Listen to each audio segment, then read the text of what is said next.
So today I want to talk about Maxwell's plane wave derivation. Okay, so in particular, I want us to take a closer look at this picture here. So this is a depiction of Maxwell's plane wave, where you have the vectors of the electric field orthogonal to the vectors of the magnetic field.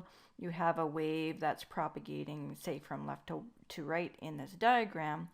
And the thing that you'll see here is you've got the electric wave component and the magnetic wave component that are in phase with each other. So if this is a sine wave, this is a sine wave. If this is a cosine wave, this is a cosine wave. And this contradicts the helix wave that I believe actually governs all wave dynamics in nature. And so this schematic here, this is the schematic of a helix wave, and this is Euler's formula in picture format. Okay, and so of course you will all know by now that I prefer to write Euler's formula as a 2x2 matrix where the cosine is real and it is on the forward diagonal and has the same sense, and the sine component of this formula is on the backward diagonal, and these two components of the matrix have opposite sense. Okay, so this is the picture that I prefer to use when talking about any wave phenomenon or any oscillating phenomenon, including, say, a pendulum. Okay, so this is the diagram that I prefer to look at, where you can see the helix wave, and of course we've talked about this before. In the helix wave, the sine wave and the cosine wave are 90 degrees orthogonal to each other, and so they are technically 100 or 90 degrees out of phase in time in terms of looking at the peaks of the wave. So the point I want to make throughout this video, and the point I want you to keep in mind, is that this drawing here, this depiction here, is a schematic. Okay, this does not represent what the waves look like, although waves can kind of look like this. This could look like the surface wave of water, but I want you to keep in mind that these waves are in fact, in this diagram, are in fact just a graph. This is just a graph of a helix wave. This is a graph of a sine wave, and this is the graph of a cosine wave. Okay, so as you can see in this diagram, you have this circle in the middle here, and you can imagine that this circle is moving from the source over here to the detector over here. So you can imagine there's a circle here, and of course I'm just depicting the dynamics that's going on and not the actual physical, what does the wave look like. Okay, keep in mind that this is just a dynamic. Okay, so you have the circle here, and you have a point on this circle, and the circle is, the point on the circle is moving counterclockwise in this diagram, and the circle is going from left to right, from source to the detector. Okay, and so as it's moving, you're going to see this helix wave propagation. You're going to see this helix forming, a three-dimensional helix forming as this moves from left to right. And so this is the formula I believe that should be used for all wave phenomenon, all oscillating phenomenon, including light. And so this diagram here that they use to depict wave propagation of light, my gut is telling me that there's something wrong with this, because you have two sine waves or two cosine waves that are in phase with each other, instead of the sine and the cosine being orthogonal to each other, both in physical space and in time. So my feeling with the plane wave derivation is that they're missing the orthogonality in time, and that say if this wave up here should be shifted to the right 90 degrees so that it is 90 degrees out of phase with these sine waves. So these two,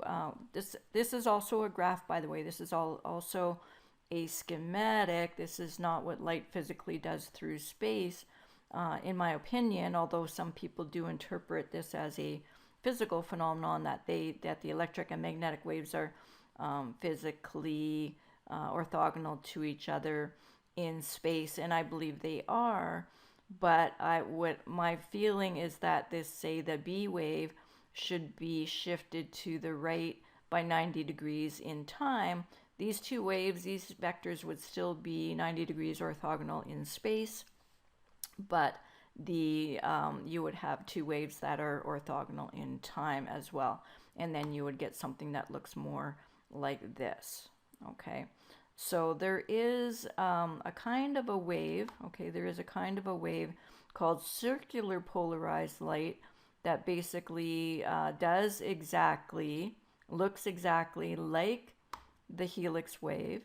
Okay, so circular polarized light for sure is doing what I expect the helix wave to be doing. You can see here you've got a point rotating counterclockwise as the wave is moving from left to right. So here the wave is moving from left to right. This is spinning counterclockwise if you're looking from the detector. So you can imagine you're looking from the detector, then this vector is going to look like it is spinning counterclockwise. So the circular polarized light for sure can be mimicked using this formula right here, which is the 2x2 matrix version of Euler's formula, which is right here. So where did they go wrong with, if they went wrong, where did they go wrong with this diagram? And so what I want to do is I want us to have a look together at a video that I watched, and I'm going to show you where I believe they made a mistake. And so the mistake is in interpretation, okay? Because there are different ways for things to be orthogonal. So you can have orthogonality in space, which is 90 degrees out of phase, and you can have orthogonality in time, which is also 90 degrees out of phase. And so my feeling is that they missed the orthogonality, the incommensurability and the orthogonality of the electric phenomenon and the magnetic phenomenon. Okay, so this is where the principle of incommensurability comes in handy, because orthogonality is built into the principle, and orthogonality doesn't always mean 90 degrees in physical space. Sometimes it's orthogonal, or two things are orthogonal, can be orthogonal in principle. So if you have something like a pendulum, where you have the pendulum is swinging back and forth, and when the height is maximum, the velocity is minimum, and when the height is minimum, the velocity is maximum. So when the height is maximum, the potential energy is maximum, and when the velocity is maximum, then the kinetic energy is maximum. And so here the height and the velocity are orthogonal in principle, and indirectly potential energy and kinetic energy are orthogonal in principle. So when potential energy is maximum, kinetic energy is minimum, and when kinetic energy is maximum, potential energy is minimum. And so that's what I mean by the orthogonality in principle. Orthogonality doesn't necessarily have to mean two vectors that are 90 degrees out of phase with each other in space. In the case of the pendulum, the potential energy and the kinetic energy are orthogonal to each other in time. And so this is what I think might be going on. I'm going to show you one more little thing here, where we have a capacitor and an inductor in a circuit, and the electric field, when the electric field is maximum, the magnetic field is minimum, and when the magnetic field is maximum, the electric field is minimum. And so the inductance and the capacitance in the circuit are 90 degrees out of phase in time. Okay, the potential energy, which is stored in the capacitor, and the kinetic energy, which is stored in the inductor are 90 degrees out of phase in time. Okay, and so I just want to make that point before we have a look at this video that talks about the plane wave derivation, because I think it's important to understand this concept of the electric field and magnetic field in an oscillating circuit. So this is an oscillating circuit, in an oscillating circuit, and in a oscillating pendulum, we've got the potential energy and kinetic energy out of phase with each other in time. Okay, so let's have a look at this video. It is called Electromagnetic Wave Equation in Free Space by Alexander FufaeV, and it's only about 8 minutes long, so we're going to watch it together. And when it gets to a point where I want to make a comment, then I will make a comment. And when it gets to the point where I believe they're making a mistake, then I will stop it there and I will explain why I think they are making a conceptual mistake. So here we go. There's going to be a fair amount of math in this. Hopefully that doesn't bother you too much. Just try and follow along, and we'll talk about it later. This is a simulation of a two-dimensional electromagnetic wave. Such waves are predicted by Maxwell's 4 equations, which we learned in the video about Maxwell's equations. If we set charge density and the current density equal to 0, we get Maxwell's equations whose solutions are valid only if there are no charges and currents in space. We get Okay, so that statement bothers me right off the top, just because how can you have electric fields and magnetic fields when there are no currents in space? And so, but this is what they do, and so we will continue with this, but that right off the top kind of bothers me a little bit, and I think it bothers Robert Distinti a little bit as well. But so let's continue on and see what they have to say. Maxwell's equations in vacuum. These tell us the existence of electromagnetic waves in vacuum. The Maxwell equations are coupled differential equations. That means the unknowns E and B are together in one equation, namely in the third and fourth Maxwell equation. Let us take Maxwell's equation for the curl of the E field and decouple it. To do this, we apply the cross product with the nabla operator on both sides of the equation. Now you can insert the fourth Maxwell equation, the curl of the B field. You may place the time derivative in front of the two constants and combine it with the other time derivative to the second derivative. We are finished with one side of the equation. For the other side, we use an equation from mathematics that equates curl of a vector field f with the gradient of the divergence of f minus the divergence of the gradient of f. This is just a relationship that can be derived. In our case, f is the electric field E. So let's substitute the double cross product with this relation. The first Maxwell equation tells us what the divergence of the electric field is. It is 0, so we can omit this term. If we remove the minus sign on both sides, we get the wave equation for the electric field E in vacuum. The derivation of the wave equation for the B field is analogous. You get exactly the same wave equation, only that instead of the letter E, you get the letter B in the. Okay, so this is the beginning of where I think the problem is, because they're treating the E field and the B field exactly the same. Wave equation. How do we know that we now have a wave equation?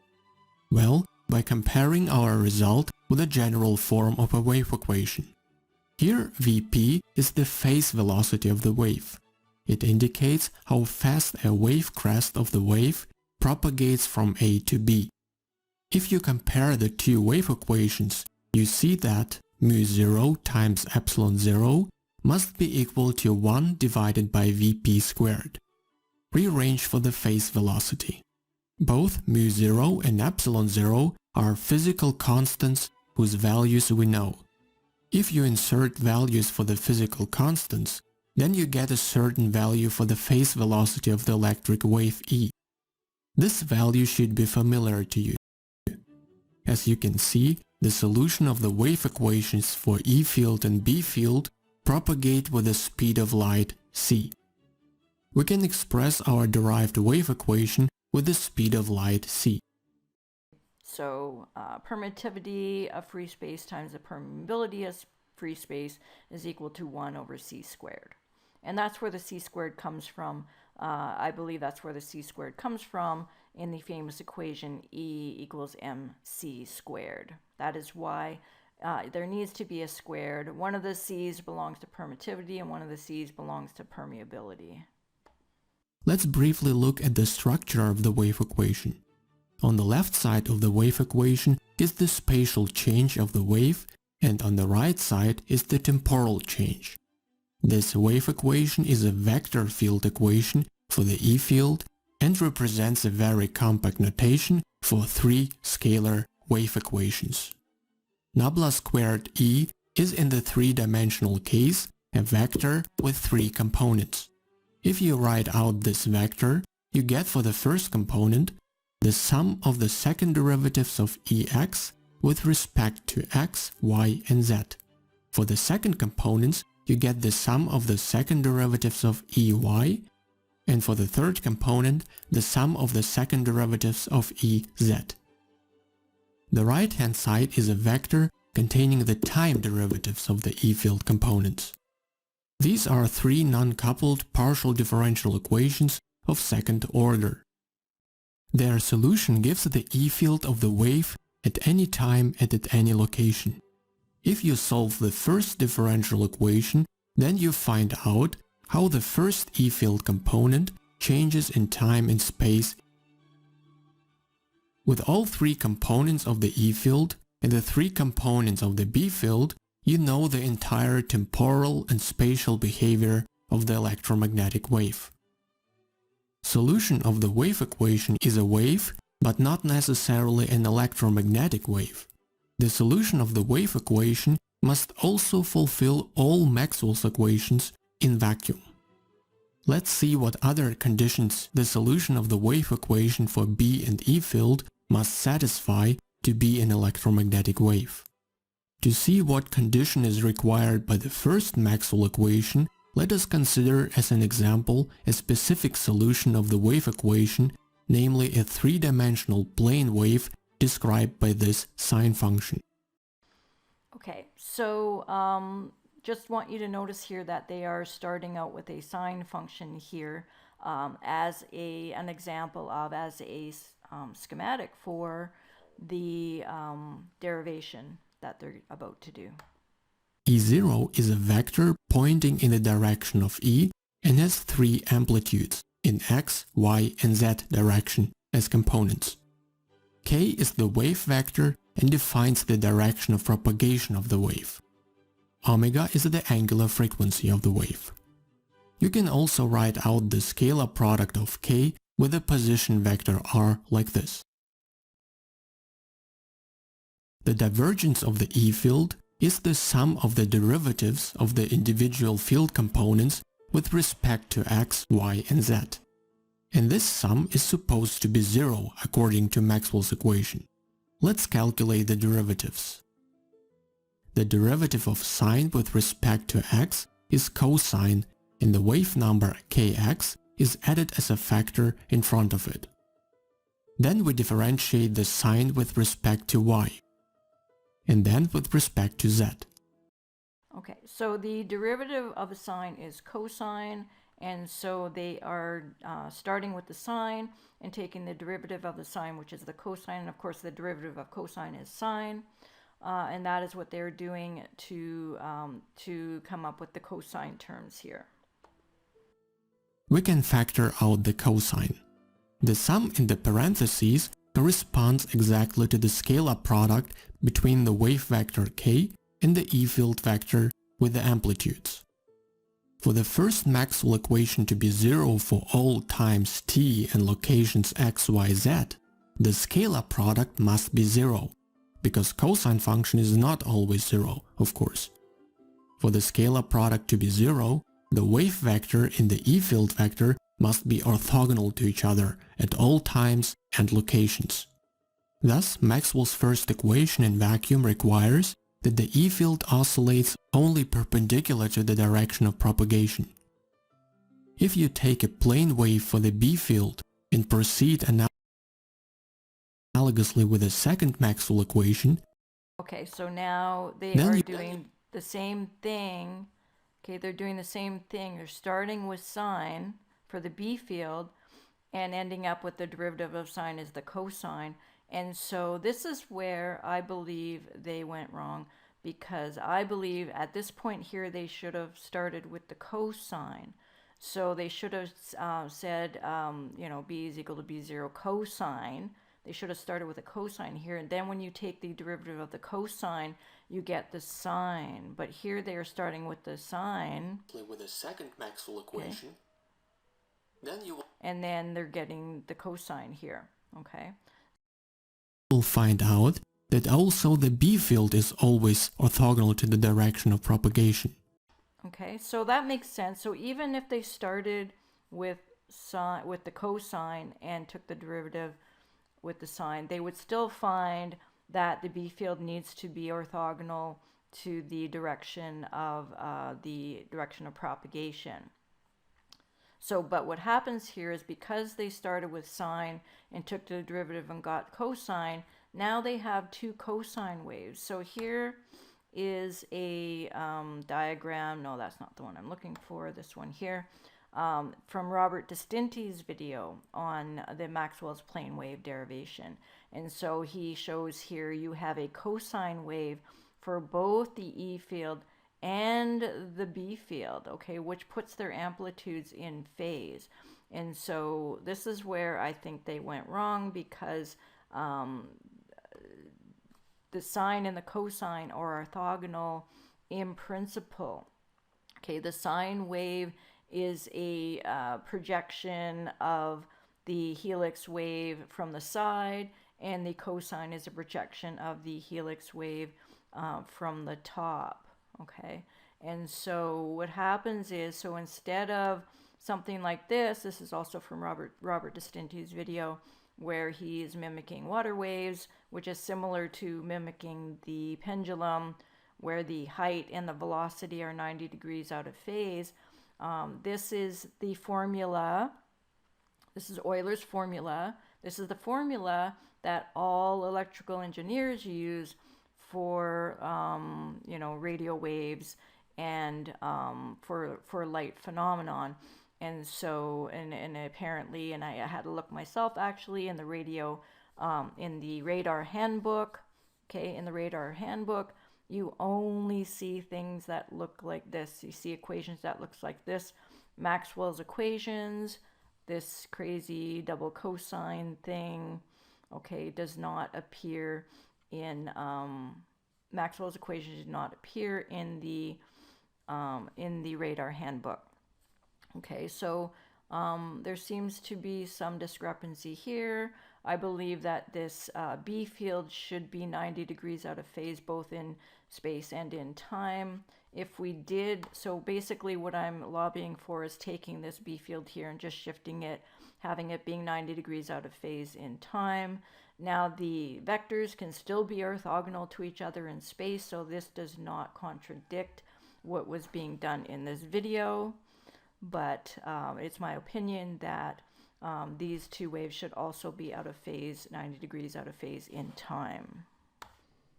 So let's finish watching this video, and then I will have a little discussion about it when we are done. Let us take the fourth Maxwell equation for the curl of the B field. We know from mathematics that the resulting vector of the cross product is always orthogonal to the vectors between which the cross product is formed. So in this case, the B field vector is orthogonal to the vector that is the derivative of the E field. In the case of a plane wave, the E field vector and its time derivative point in the same direction. Thus, the B field is not only orthogonal to the derivative of the E field, but also to the E field vector itself. The same condition is also required by the third Maxwell equation. The E field of an electromagnetic wave in vacuum must always be orthogonal to its B field. So we can... Okay, so that makes sense. The E field and the B field, because they're incommensurate in principle, should be orthogonal to each other, both in space and in time, in my opinion. So they need to be orthogonal to, the E field needs to be orthogonal to the direction of propagation. The B field needs to be orthogonal to the direction of propagation, and the B field and the E field need to be orthogonal to each other.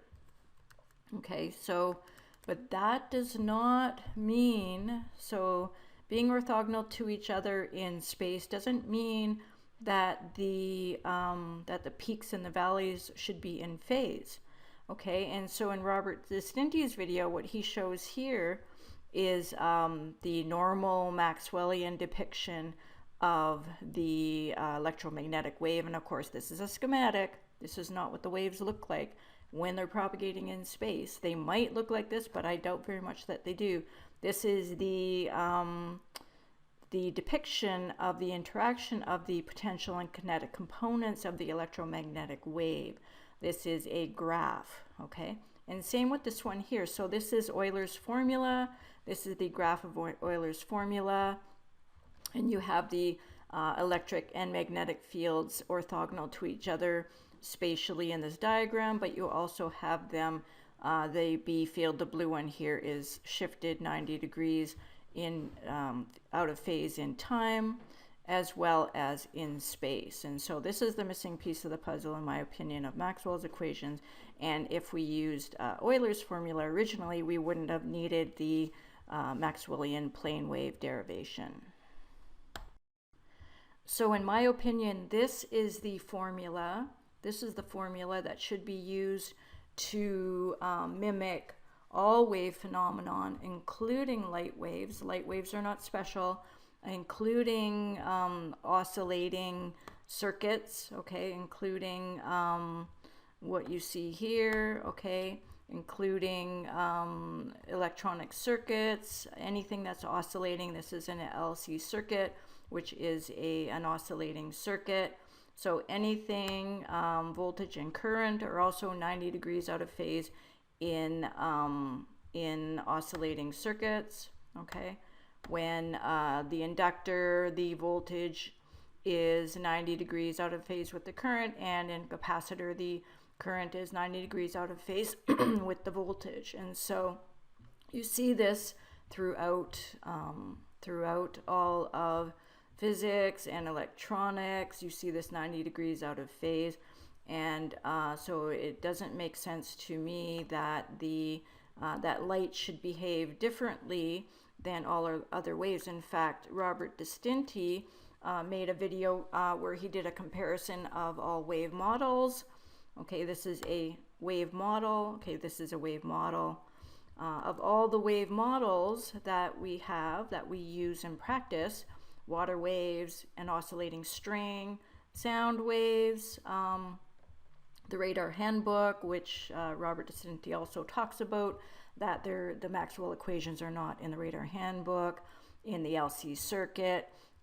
They all follow the Helix wave model, except for Maxwell's equations, which has this strange cosine-cosine relationship, which causes the power to blink in and out of existence. So the power calculations are not constant. You don't get a constant power calculation, whereas when you use Euler's formula, when you use the sine and cosine 90 degrees out of phase with each other, you get a constant power calculation. And so I will leave a link to the two videos that I mentioned regarding Robert Distinti's work, and I will leave a link to the video of this Maxwell's plane wave derivation, and you can decide for yourself whether you think